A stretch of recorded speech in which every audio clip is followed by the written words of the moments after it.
Let's go. Let's go. Oh, no. Do you want to? Sorry. I'll let you. Next one. I'm excited and I feel relaxed and I'm ready to party. Don't say sorry.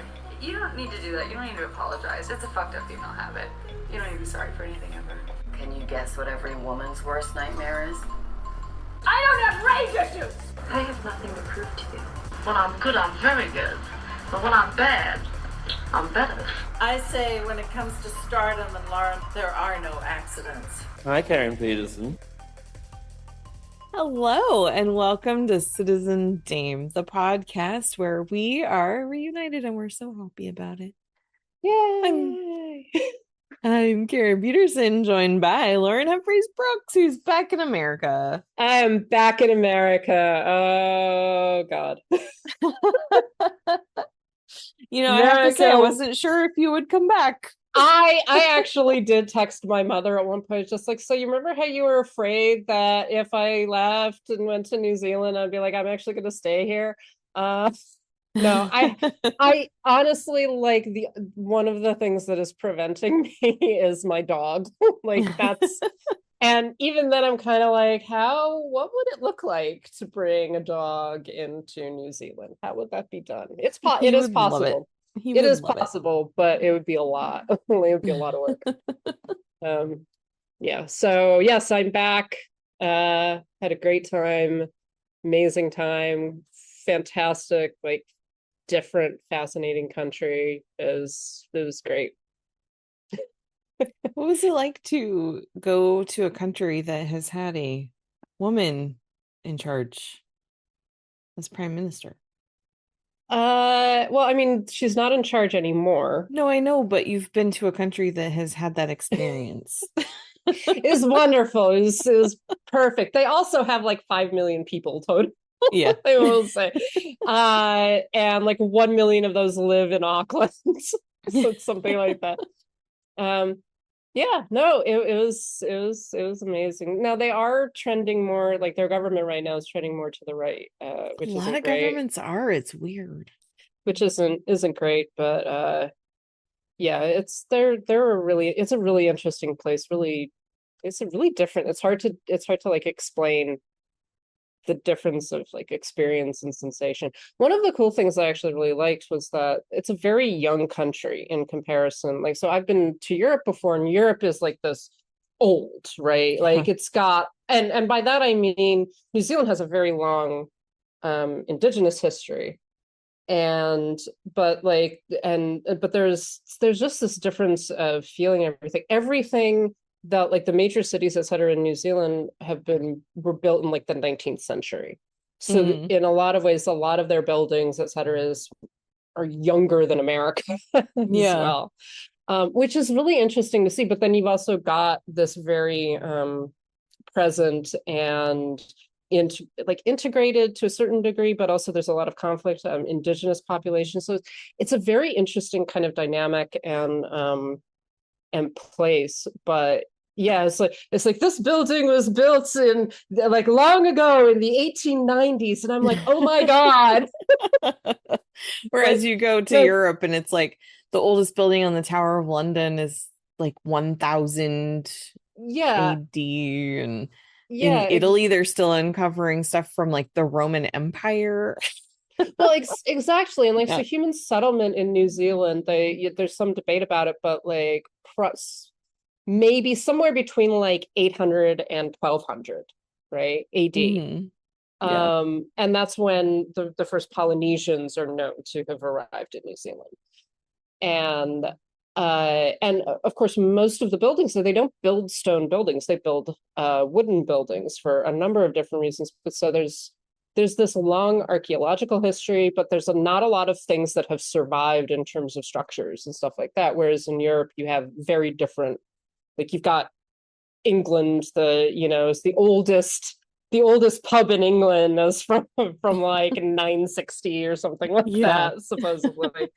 All of that. It's just very interesting and very different, different experience, very different world. I badly want to go back. I want to go too. I think that we need a Citizen Dame movie trip So see, We've never done the Lord of the Rings on this show. We could go do a live from New Zealand. from Hobbiton. Yeah, we Yes, could go to Hobbiton and we could talk about Hobbiton and everything. I did do the Hobbiton tour.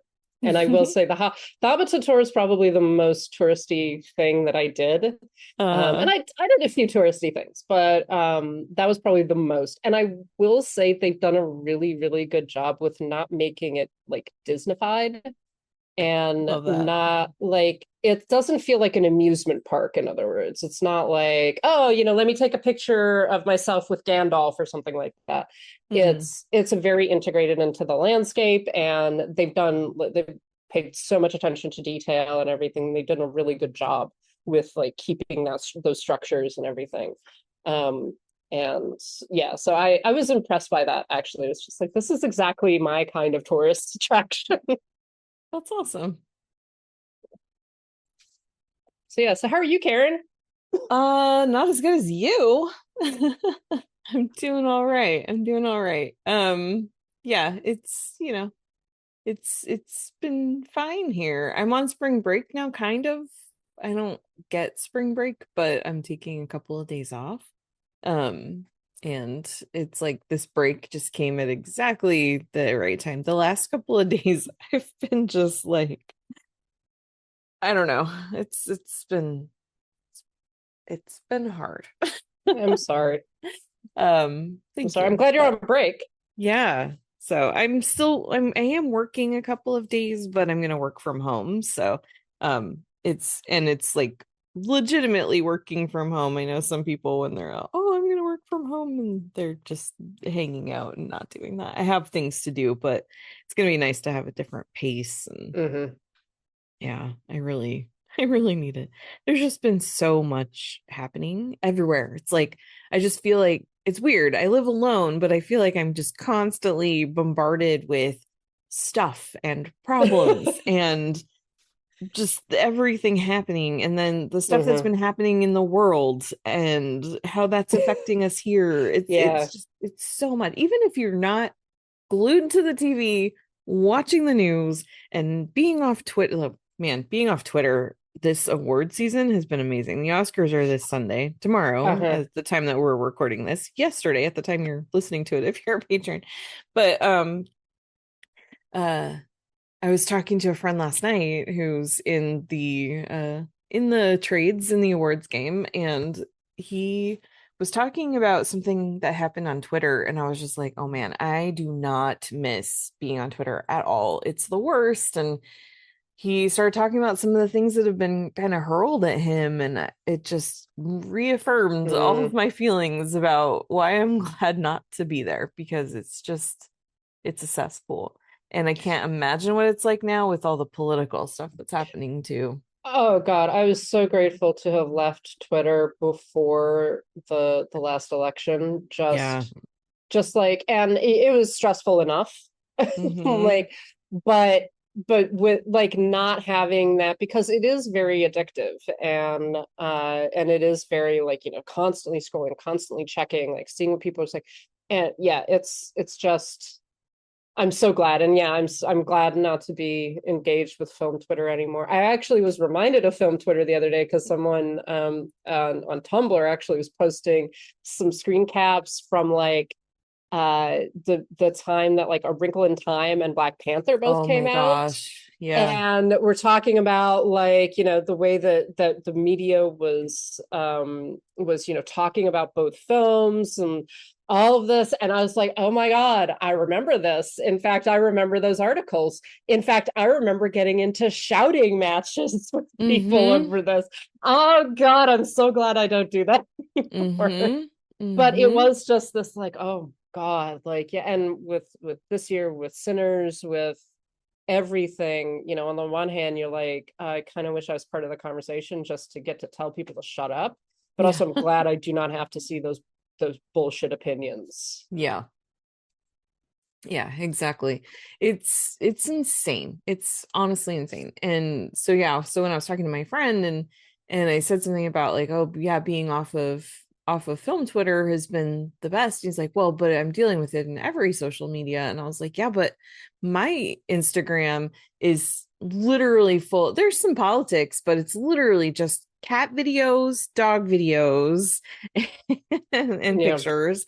And, and it's like, getting off of film Twitter has really gotten me completely out of that environment. I don't deal with it on any of my social media. Occasionally on Blue Sky, I'll run into that, but most of the film people that I follow on Blue Sky aren't part of that film Twitter mindset. They're just talking about stuff they like, not all the stuff that they hate and how terrible you are for loving it, or vice versa. And so it's like just getting away from the Twitter aspect has been so good for me. But to go back to the point I originally was saying, in all of this, there's so much happening in the world that even being away from Twitter, you can't avoid it. And and even though a lot of my social media isn't surrounded by it, it's still and like I watch some news, but not a lot, but it's so pervasive. And I mean, it's driving up gas prices. It's driving up, it's everything is affected by this war, not war. What is it? Who knows? I don't know. It's a war. It's a war that they're not it calling absolutely a war. is a war, but it's just, it's anyway. So that's been really a lot to deal with. And then stuff at work has been a lot to deal with. It's just everything. It's a lot. So it is a lot. I need to run away to New Zealand. I recommend going to New Zealand. Like as far away from it as possible. I just want to say that I left the day we attacked Iran. Oh my gosh. Like I literally hadn't even seen the news. I was like, all right, I got to check in for my flights. I got to be certain I got everything. I'm like packing. My mom called me and was like, are you still flying? And I was like, yeah, why wouldn't I be? And it's just like, have you checked the news? And then I did, and I was like, oh, well, I'm going in the opposite direction, so that's good. I mean, my flights weren't interfered with at all, which doesn't surprise me. But yeah, I was just like, I'm gonna go to an island in the Pacific. Yeah. Wow. That's crazy. I didn't realize it was the same day. Well, let's talk about a movie, shall we? I think that we should talk about it. A movie that is in no way political, that is only entertaining, and I can't even get through that without laughing. Yeah, we definitely chose, I was rereading some of the things that were talked about this film, and I think that there are definite concerns that, we should discuss and bring up and everything. But, yeah, I'd forgotten about a lot of these discussions actually about this film when it came out. Oh, it is burned into my brain. Anyway, this week we are talking about The Woman King from 2022. And this film is directed by Gina Prince-Bythewood. And it is a story about the Dahomey people in the Kingdom of Dahomey. And specifically about the African or the all women oh my gosh, words just all fell out of my brain. They're warriors. They're kind of elite warriors. Yes, yeah. the elite troop. I was trying to think of, that's not the right word, but words are gone. Anyway, this band of warriors that fight to protect the king. It's all women, and they are the Agoije. I think they pronounce it Agoije. Yeah. Okay. Them. And they are amazing. And the cast of this movie is incredible. It's Viola Davis, Thuso Mbedu, Lashana Lynch, Sheila Atim, John Boyega. Let's see, who else is in this? A lot of people. Anyway, it's an incredible cast. It's an incredible story. And so this month, what we wanted to do was talk about, because it is Women's History Month. And so we wanted to focus on some amazing women's historical stories that are directed by women. And as we were talking about this, it just happened that the movies that we were looking at were directed specifically by Black women. So that is what we're going to be talking about this month. But we're starting with The Woman King. This movie infuriatingly was nominated for 0 Oscars. I'm still mad about it, even though it's been 3 years. But yeah. Anyway, it's an incredible film. And we have the character played by Viola Davis is Nanisca, and she's in charge. She is the king's right hand, and she's the general over this group. And then we also have some other of the soldiers, warriors, but we also have a couple of new recruits, and we have the king, who is played by John Boyega, and then of course we have a rival kingdom. And what's happening is that they have been selling their captives into slavery. Both groups have. But Nanisca really wants to end that practice. She wants to get away from the slave trade because it's evil, and she recognizes this, and she wants to start selling, agricultural, like we have palm oil, we can sell that to the Europeans and that kind of thing. And then complicating all of this is when some Europeans show up for a new, for some product, basically to buy some people, and they're trying to deal with this. And one of the new recruits, Nawi, played by Thuso Mbedu, she starts to get to know one of the Europeans who shows up, whose mother was actually Dahomey too. Yeah, so where would you like to start? Well, first of all, what are your feelings overall about this movie? I mean, so this is I remember seeing this film when it came out, and I remember all of like the conversation around it, which I think we should get into a little bit, but it's such a satisfying film. This is the first time I've rewatched it in a while. I actually own the Blu-ray, and I realized that I'd like bought the Blu-ray and then just not rewatched it. And I don't know why, because it is such a satisfying film. It is so well acted. The stunt work is spectacular. But it's not just the stunt work, it's the way that the stunts are filmed themselves. Like, it's just really well filmed action. Gina Prince-Bythewood really does a fantastic job with the way that she films these women, what she focuses on, just the structure of the action scenes, all of it. And we're so used to seeing films like this, but with men. Like, that was one of the things that I thought about them as I was watching this film, is that it hits a lot of these sort of epic hero beats, right? So we've got like this general who is this seasoned warrior who's like got a batch of new recruits. And she's got like this secret past that she doesn't really talk about, and she conceals all of that. We've got this young recruit who is like young and brash, and she wants to make a showing for herself. She wants to become this great warrior. She really admires the general and everything. You've got like the sort of funny badass lieutenant character. You've got all of those sort of almost stock characters that we see a lot in male-centric action films, but we almost never see them with women, and really never exclusively with women. And so seeing that, and it changes some of the dynamics. We've talked before, I think, about the way that women actually relate to each other. And this film does a great job at doing that. These are not, quote, male characters turned into women, right? These are women. They're female characters. It's a female society. It's very the fact of their femaleness is important.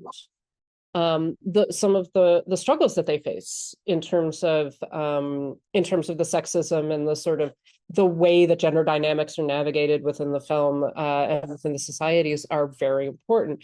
But like just the way that they relate to each other, it's like, yes, this is how an all-female elite warrior class would relate to one another. This is how women would do it.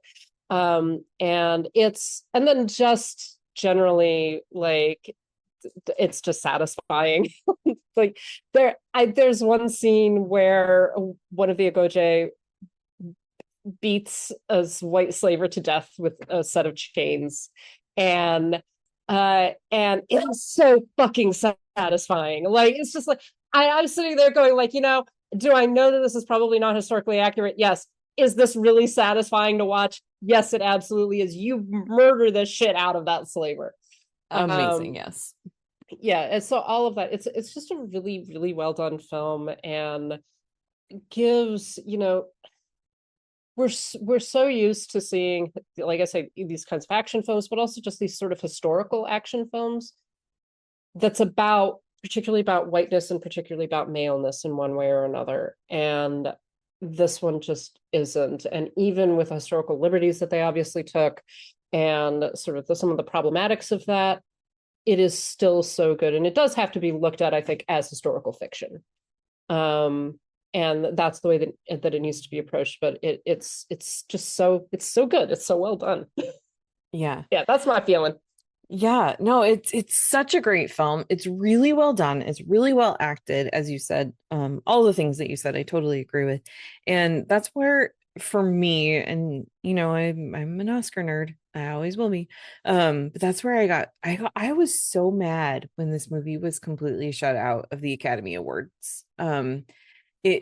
Gina Prince-Bythewood was nominated for Best Director at BAFTA, a group that is historically even more racist than we are, and we that movie got nothing here. And just to your point about how differently this would get treated if it was about men, and how these movies are just we don't tend to look at this the same, because that's a movie about women directed by a woman. I mean, most of the crew was women on this film.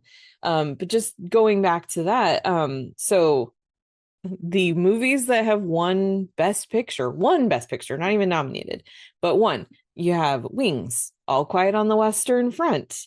Let's see. This is going back to the beginning. Just looking at the war ones. Casablanca, yeah, that's a love story, but it's it's centered around men mostly. You have, let's see, From Here to Eternity, Men in the Military, Hamlet, All the King's Men, let's see, Lawrence of Arabia, Ben-Hur, like, just Braveheart? Didn't Braveheart win? Braveheart, yep. Speaking Platoon. Speaking of historical liberties, Gladiator. Gladiator, yeah, like all of those take massive historical, like, if we're talking about historical liberties, the Braveheart and Gladiator in particular take massive historical liberties. Saving Private Ryan. Yep. And so The Hurt Locker, the first movie that a woman finally won director, is for a movie about men in the military, men in war. Yeah, and you have to say white men, because I think that it's two things that were working against this film in terms of the accolades and the attention, and also the criticism that was kind of levied at it. Was, one, this is, like you say, it's a film about women, directed by a woman, written by a woman, very much approached from a female perspective, et cetera, very heavily about women. There are actually not that many male characters. There are some important ones, but there are not that many of them. And then it is also about Black women. And those two things are, and it's also about a history that, certainly most of us in the West, and definitely most of us in America, don't really have much knowledge of. Like, I don't know the history of the West African kingdoms during the slave trade. I don't know anything really about Dahomey or the Mahi, or like the various warfare that was going on there. I did know about like the African chiefs and tribal leaders selling their own people. Like that aspect of the slave trade is something that I was aware of, but it's all very nebulous, right? Certainly the way that it's taught in school, and certainly the way that we talk about it is it's kind of like, well, it's almost like it's all of Africa, right? So like all of Africa did this. So it's just like, well, Africa's a massive fucking continent. Right. Well, and one of the problems, I'm sorry. Well, and I was just going to say, and you're talking about, in this film, you're talking about a very small sector, like West Africa, and what is going on between all of these different kingdoms, and then also in relationship to the European slave trade. So it's very nuanced and it's very complex. And again, what the film does with what we know about history is like might be considered problematic, but it's just knowledge and it's an approach to a world that, and from a perspective that we very, very rarely get in mainstream filmmaking, and certainly in Western filmmaking. Yeah.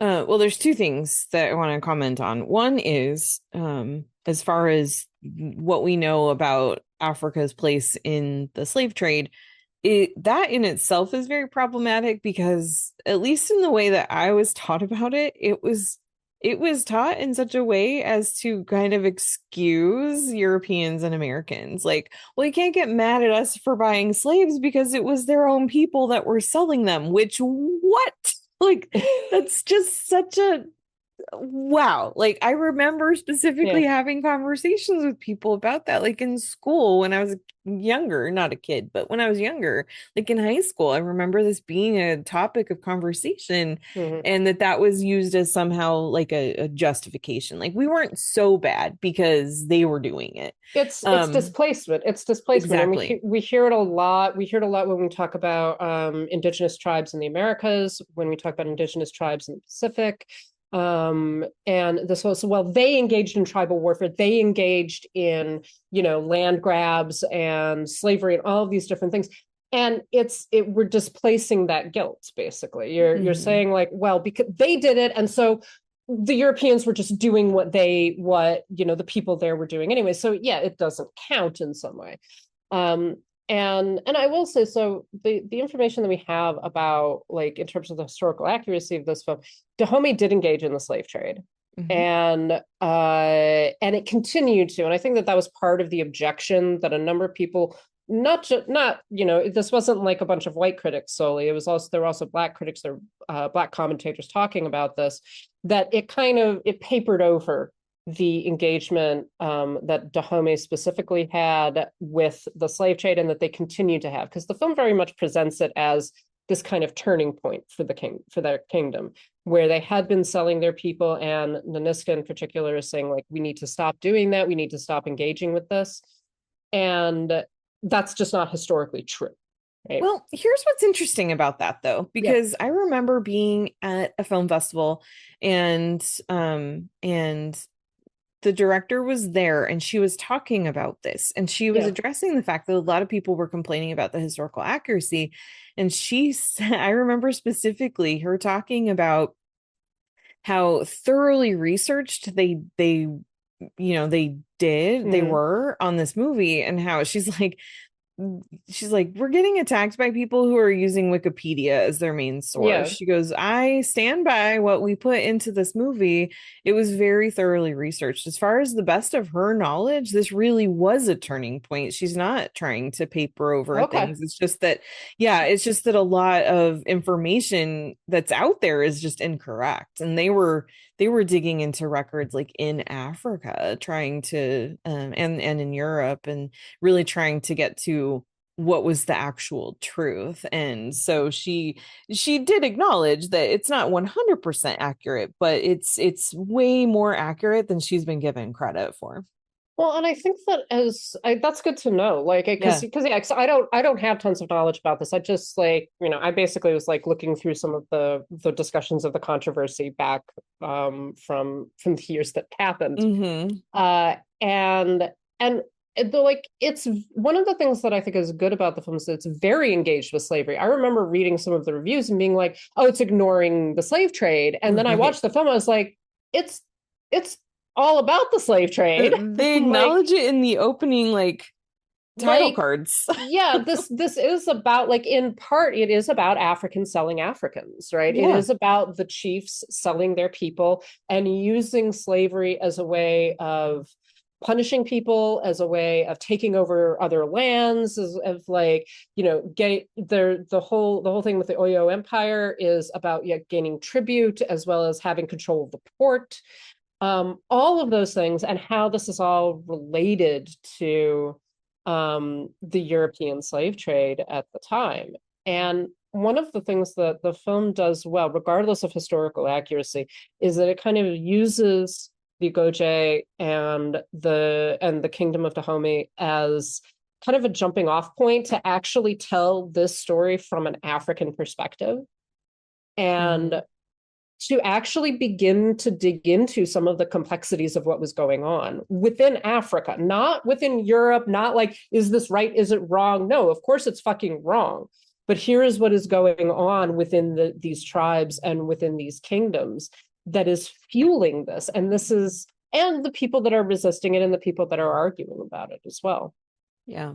And the importance of it. And yeah, and you know, all of us, certainly in the United States, are taught, and in Europe, are taught these histories from European perspective. That's what it is. It's a Western perspective. It is not an African perspective. And this film tries to start, at least, going into the African perspective as the people who were actually enslaved. Mm-hmm. And again, and doing all of this within the construct of this epic action film. Right. And well, and one of the Europeans that comes to, you know, do a deal is this guy Malik, who is played by Jordan Bolger, and his story is that his mother was Dahomey, and what we're to understand in that is that his mother had been sold and then ended up in a relationship with his father, and that's why he's here. And then there's the king who talks about how his own brother sold his mother. And you know, these people have this history of their own family members being sold by their enemies, and this is something that's very personal to them, and yet it's something that they do to others. And that's actually one of Nanisca's big arguments, is like, see, we have been suffering from this, why are we continuing to do this to other people?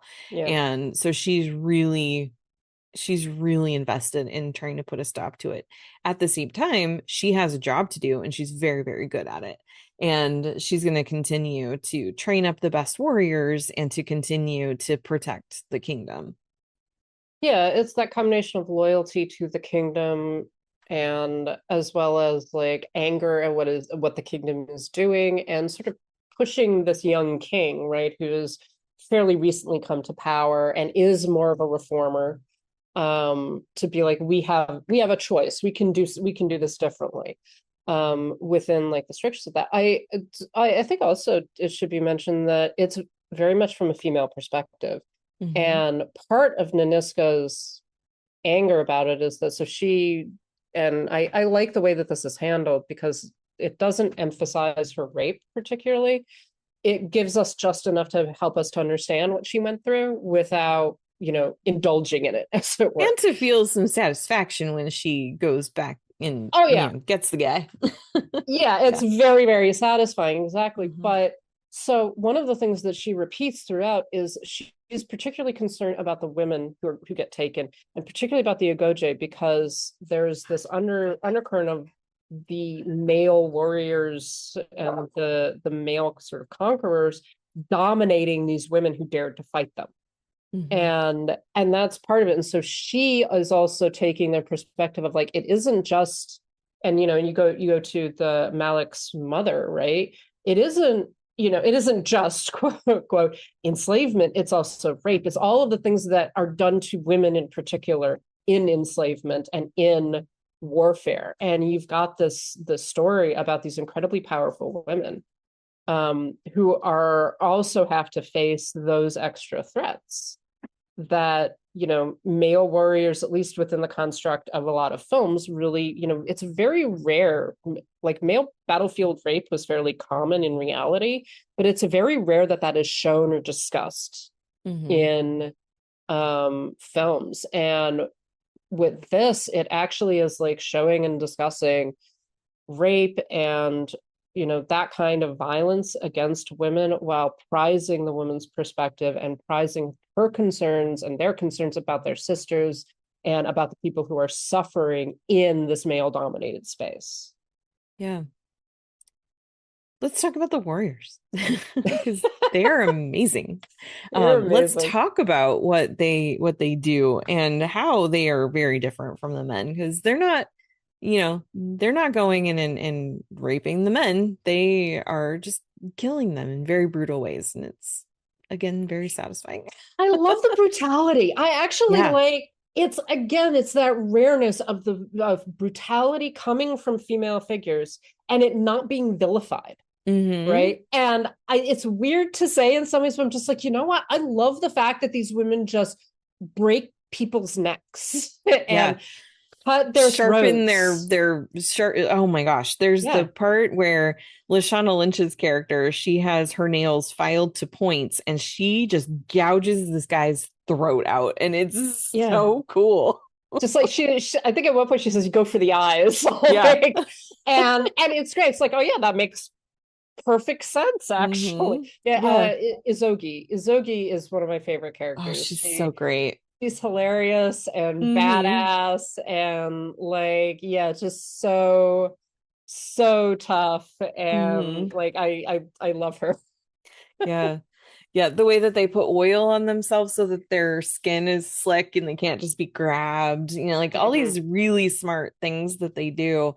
But just the way that this movie opens, you've got this tribe of Oyo people, men sitting around, and one of them kind of hears something, and it's nighttime. They're sitting around a fire, and he hears something, and people kind of tease him for being a little paranoid, and then all of a sudden it's on. They're under attack. And so it opens with this really brutal fight with these badass women, and it's like, I don't even know who these guys are, but I know they deserve whatever's happening to them right now. And you really feel that right from the beginning. Of course, we've had the opening like title cards that kind of explain what's happening, but that's just partly to the director's credit, is that she's really good at just like throwing you into the middle of this action scene and just making you automatically know this is whose side I'm on, and I'm feeling it. I am with them. I am here for this, and it's just this really great scene. And then on top of that, it is incredibly well shot. It is so beautifully lit. Credit to Polly Morgan, who should have been nominated for cinematography. Really, really beautiful. Those nighttime scenes just glow. They are so beautiful. The daytime scenes are as well, but it's just it's beautifully photographed. Really well choreographed. And then the stunt work, which a lot of the actresses, they had stunt doubles, but they did a lot of this work themselves, which is so incredible. In fact, there's several articles and some interviews with the stunt double for Viola Davis's character, but then also Viola Davis talks a lot about it. And she was 57 at the time that they filmed this. Jesus, I didn't realize she was that. Wow. And she insisted. And there were times where it's like, okay, so you're going to run in and you're going to do this. And then I'm going to take over for the part where you fall on the ground. And she's like, okay. And then she just does it. And they're like, you're 57, ma'am. You need to stop throwing yourself around.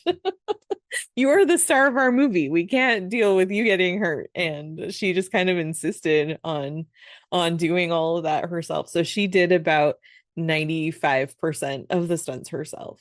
That's amazing. It's all, so much of it is just close combat too. Like it's just the movements. I like that they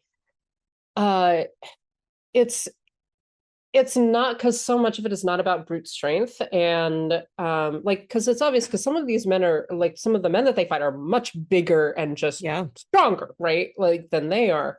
But it's about movement, it's about speed, it's about will, like, it is about brutality, like, it is about, like, I'm gonna gouge your eyes out with my nails. That kind of thing. And it's so well done because it doesn't minimize the women at all. It takes into account different body types as well. So like Viola Davis is like a bit broader, more muscular. Nahui, the young girl, the recruit, she's very small, she's very slight, she moves very differently, but she's just as effective as she learns her fighting, as she learns her skills. And they each use different weapons, like all of that. It's just such a good approach to things. It's about skill, and it's about speed, and power, and being true warriors. And it's again so rare to see that in a story about women, and particularly about Black women, and to have that so valued. Right, to elevate it. To, we see those badass women sometimes, but so often they're treated as animals, almost, as villains, as the person that you have to kill or something like that. And here it's just like that. This is valuable, this is admired, this is what is beloved, right? And some of it is also that these women are admired. They are highly regarded. They are incredibly important to the society, and their abilities are incredibly important. And Nanisca in particular is exceptionally valued as a general. She's not secondary in any sense. There's a scene where, actually it's right after this opening battle, where they're coming back and they're walking through the town, and there are people standing on the sidelines watching them, and not watching them, like basically standing there to honor them coming back from a battle. And there's a young, like a child, who starts to look up, and then his father says, no, we're not allowed to look at them, the king forbids that. And that's how highly regarded these women are, is that they're so valued in society that you can't even look at them. And it does feel like it's in honor, it's not in and like they really are treated like this elite prized group. And that's how the people of the kingdom see them. I really like that moment too, because it's our first real introduction to Dahomey. Like we get the Agoije, and then we get their like arrival back in Dahomey, and the fact that it's a boy who is like wants badly to look at these women because of how powerful they are. And then I think it's Azogi goes over to him and like puts her hand on his shoulders, like, hey kid, but it's such a small moment, but it actually is like it's representing this boy idolizing these female warriors, not sexually, not like, but because they're such great warriors. And again, so rare to see that, of like boys being encouraged to idolize women. To be like, I want to be an Agoije when I grow up, that kind of thing. It's such a small moment, but it's our first introduction to Dahomey, and I think that's important for that reason as well. Right. Yeah, exactly. And around this time too is when we also meet Nawi, who is she's kind of how do I word this? Her parents are very frustrated with her. She does not want to get married to the people that they want her to marry. She's outspoken. She stands up for herself. She's not willing to just be a wilting flower of a child bride. And that's basically all that her father can find to marry her are these older men who just want a bride to be seen and not heard, and that's not her. And Yeah. so in frustration, her father finally just dumps her at the door of the palace and says, "Here, you guys have her." And and it's exactly what she wanted anyway. Like I was about to say, I love that it's like, this is literally, you've just given her everything she would have asked for to begin with. Yep. Like, this is all, she wants to be one of them anyways, and you just like, here, take her. It's like, all right, great. Yeah. Thanks, She's like, Dad. "Oh no, Dad, please don't leave me here." And so she gets to come in, she gets to try out and learn a lot, and she kind of almost fails out. But the problem is, if she can't be part of this, which she wants anyway, but if she can't be part of this, then there's nowhere for her to go. There's nothing for her. So she has to make this work. But it's interesting because of her talk backedness, because of her willingness to speak up, speak her mind, that actually causes her to butt heads a lot with Nanisca, who she obviously values women and has these amazing warriors, but she's also the general, and she expects people to be obedient and to listen to her, especially a young recruit who's brand new here and doesn't know what's going on and is still trying to find her way. Well, and their abilities are also dependent upon each other. You can't have someone who's constantly like going off on their own. But I like I love how she will like lecture Naui on like, we all have to work together, and then be like, why did you stop to help your friend? Why did you stop to help me? Like, it's just like, and at one point, like Nanisca's lieutenant is basically, you're wrong, actually. Like, you're the one who's not behaving the way that you're supposed to. Like, she's actually right. But she has that conversation in private, not in front of everybody. Of course, yeah.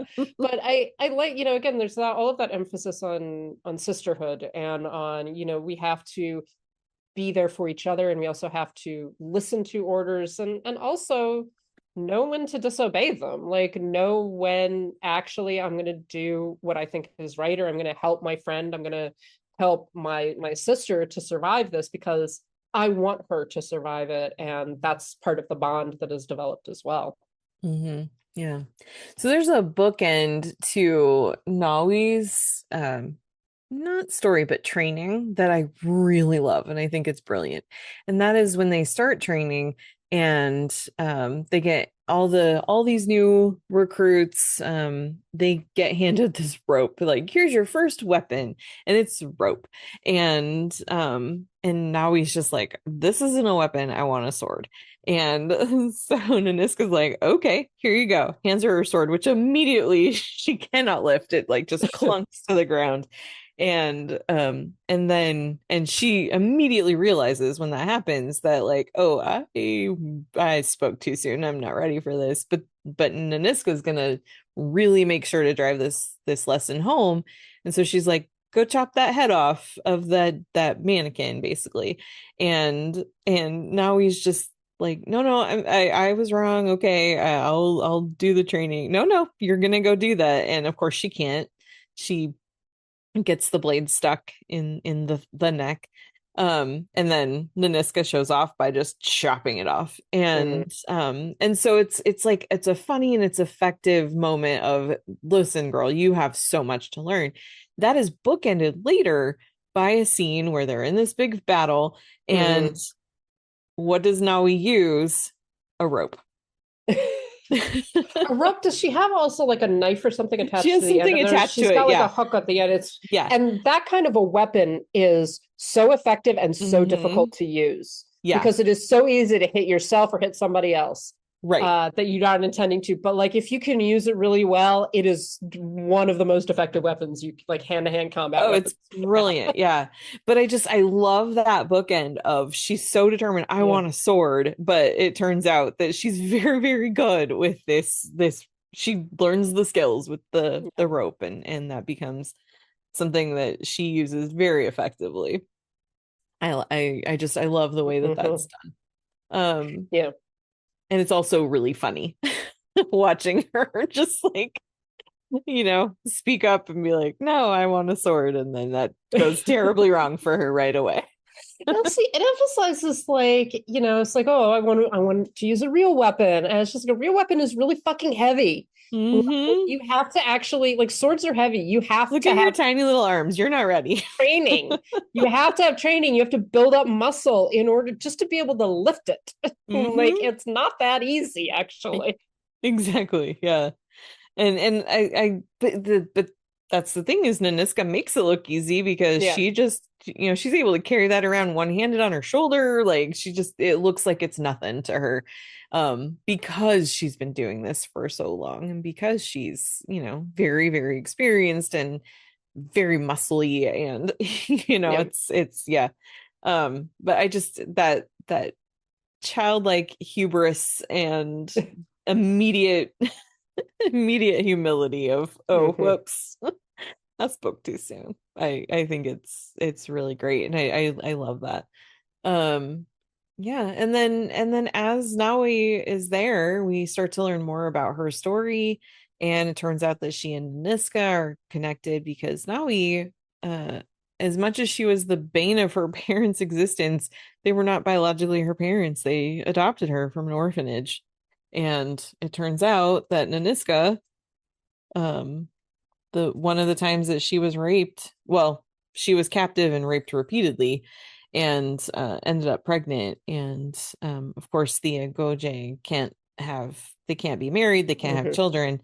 And so she couldn't take a baby into the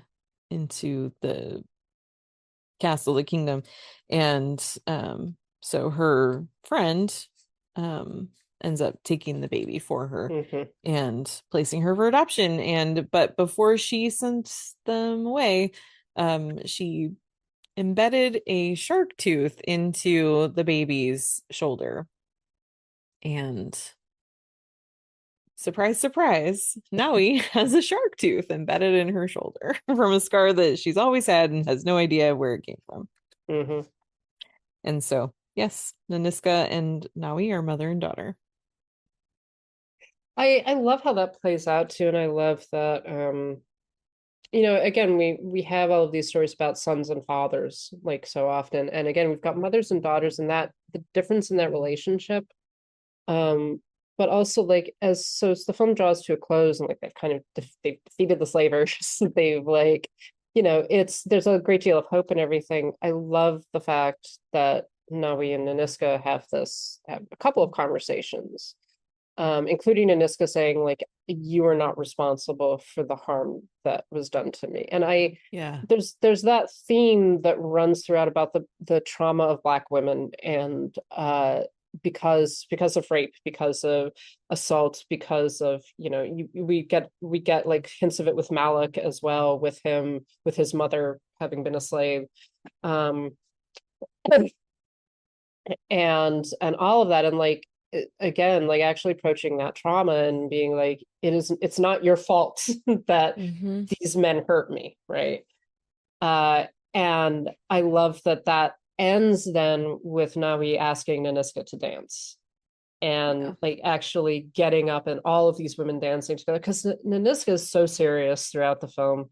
She so seldom smiles. She so seldom like actually engages in like that life of like the dancing and the partying and like the fun parts, right? And then she finally gets to like she gets up and gets to dance with her sisters and her daughter and the people that she loves, and to celebrate like herself and their sisterhood. And that's really a wonderful place for that to kind of come to an end, to actually get to see her have that joy and to be with her daughter. There's just something, it's really uplifting and it's really hopeful and a wonderful way to conclude the film. Yeah. And she's promoted again. And she's promoted again. She becomes the woman king. She does. Yeah. Oh, I love this movie so much. It's so good. So good. It's entertaining, but it's also really instructive, educational. It's this is one of the, it's not romantic, but it's got so much, like there's so much love in it about other things than just, like a woman falling in love with a man or vice versa. It's it's love of country, it's love of your sisters, it's love of, there's so much here that is good, and it's beautiful, and it's yeah, like I said, it's entertaining, but it's just also a really good movie. And it makes me so mad that it wasn't more widely praised and loved at the time that it came out. Yeah.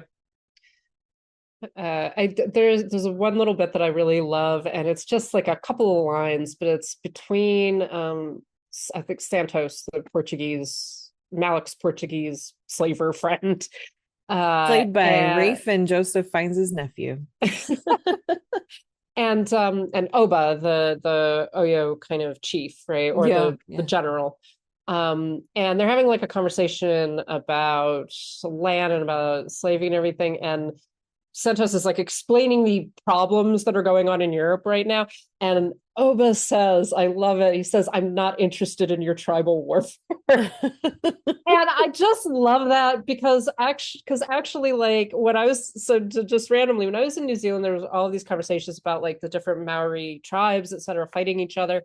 And it was, as it was being described, I'm sitting there going like, but this is just what Europe does. It's tribal warfare. Like, it's like my family hates your family because of blah, it's the same fucking thing. And it's complicated. True. It's complicated, but I just really love Oba, even though Oba's the villain, right? I like him describing the fights that are going on between the European nations and families. It's like, I don't care about your tribal warfare. It's like, yes. Yeah, I really enjoyed that. Yes. Oh my gosh, I forgot. So we were talking about this movie not getting nominated for any Oscars. I forgot that this came out at this, well, it was the year of Everything Everywhere All at Once. Which one? But guess what got nominated for Best Picture that year? Oh no, what? All Quiet on the Western Front, the remake. Fuck's sake. Yeah. Also Avatar: The Way of Water. Well, okay, so oh god. I mean, that we could have a whole other conversation about that. Yeah. But this is the thing, like just moving out away from this is that we have so many stories about World War I and World War II. We have a lot of stories about European conflicts in one form or another, and American, like the American frontier and the American Revolution, the American Civil War, all of which... Well, even our Civil War movies aren't focused on why we were fighting that war in the first place. Yeah, they're a lot of them, not all of them, but a lot of them are focused on like, it's the white people fighting the white people, and there's... brother against brother, and it's all of that, but there's so many stories, and they're the same stories. That's part of my point. We have so many stories about the Elizabethan era. We have so many stories about like Henry VIII, and it's just endless. It's like there is an entire world to tell stories about, and some of these countries are telling their own stories. But it would be like, look into the histories of Africa, the histories of China and Japan, and like all of the different African nations, the histories in the Pacific. There's so many interesting narratives that are, people are like, oh, it's not relatable. Like it is fucking relatable if you're not a fucking racist. Yeah. It's like, it's no, like I have no relationship to the English of the 17th century. Like that's not my world. Why? Right. I'm just as interested in what's going on in Africa in the 17th century. Tell me the story, right? And that's the thing. Like we probably like, oh, All Quiet on the Western Front. It's not about, is it a good film? Yeah, it's a good film, but it's a story that's been told many, many times. And that previously won Best Picture. Yeah, tell me a different story. Yeah, about different people. Yes, exactly. Anything else about The Woman King? I did have one question. So there's a small post-credit sequence. Yes. With Sheila Atim as Amenza, who's sort of Nanisca's kind of friend and sort of lieutenant. Like she's very much like always kind of there, and they grew up together, etc. So she's listing all of the women that she's praying for, because she's sort of the sort of a spiritual leader in the group. And the last name that she lists is Brianna. What do you make of that? Because of the fact that we don't meet any Briannas. Yeah. I well, so the reason that I ask about this is because it feels like it might be a reference to Breonna Taylor. Oh. And this is what I did. That would make sense, because this was filmed in 2021. Yeah, and it was filmed in 2021. Breonna Taylor was murdered in 2020. I didn't even think about that. And the reason for it to me is that the first time I saw it, I remember hearing that name and being like, oh, like, and I wondered if the other names that she was listing were also of Black women who had been murdered by the police, etc. But it's really emphasized. That final name is emphasized because it cuts to black and we hear the name Brianna. That's definitely, like just thinking of the timing, that's definitely a reference to Breonna Taylor. It has to be. Yeah, and initially I was like, when I heard it, I was like, well, maybe this is like part of a longer list. And then because I didn't catch all of the names, and then rewatching it this time, it's obviously a lot of the names are the women who died in the battles, etc. But that, except for that one name, and it does feel like this connection to an acknowledgement of Breonna Taylor at the end of the story about warrior women and about women murdered by colonialism and by a long pattern of slavery and enslavement. So I thought it was interesting, and I didn't want to be like I didn't want to make assumptions, but at the same time it felt like that was something that was really being emphasized. I didn't really think much about it because of the fact that this is happening when she's naming all of these people that they've lost. But yeah, now that we're talking about this, I'm like, that has to be Breonna Taylor, because this is just a year after they were filming this, a year after she had died, was murdered. Yeah. Good. Good pickup. Good catch. Anything else? No, it's a great film. Like, we've talked a lot about it. If I know a number of people just have not seen it, and I really, really hope that more people see it and experience it, because it deserves it. It deserves so much more attention and love than it received. Yeah, absolutely. And I mean, if nothing else, watch it for Lashana Lynch gouging out throats with her her nails. So much. Oh, it's so good. Oh, but it's also just a good movie. It's a good movie. It's a good movie, and also I love it. It's just a number one rule in training: always obey Ozogi. Yes. Yes. Oh man. I am Ozogi. Oh, love it. All right. Well, that is going to wrap things up for this week. Next week, we did not intend for this to become a whole series about the slave trade, but next week we're going to be talking about the movie Harriet. So come back for that. But it is a series about badass women being badass and beating the shit out of bad white men sometimes, because they deserve it. Exactly. Exactly. Directed by Black women. By Black women. Yeah. So anyway, but that is going to close things out for this week. We want to thank everyone for listening, for joining us on this adventure, and we especially want to thank our patrons who help keep the show ad-free and running for all of you. They are Abby, Audra, Brian, Connor, Estefania, Ferdinand, Heather, James, Judy, Carriata, Matt, Michelle, MK, Monty, Nanina, Noel, Robert, Roxy, Steve, and Sharon. If you would like to join them and become a patron yourself, you can go to patreon.com/citizendame and sign up. And with that, you get early access to our episodes. You get some buttons. You get bonus series. Series is a weird word to pluralize. it's already pluralized, I guess. It's I bonus guess, series. yeah. It feels like it, yeah, anyway. And currently we are working our way through A League of Their Own, the Prime Video show from a couple of years ago. But yeah, so lots of fun if you join us on Patreon. You can also find us on our website, citizendamepod.com, and you can email us, citizendamepod@gmail.com. And then, of course, we are on social media. We are on Instagram and Blue Sky at Citizen Dame Pod, and we are a Letterboxd HQ at Citizen Dame. You can also find us individually. Lauren, where are you? I am on Instagram and Letterboxd at LH Business. And I am on Instagram, Letterboxd, and Blue Sky at Karen M. Peterson. And that is it. Thank you so much for listening, and we will catch you next time. Bye. Spent all my liberties walking the river till I found the perfect whetstone.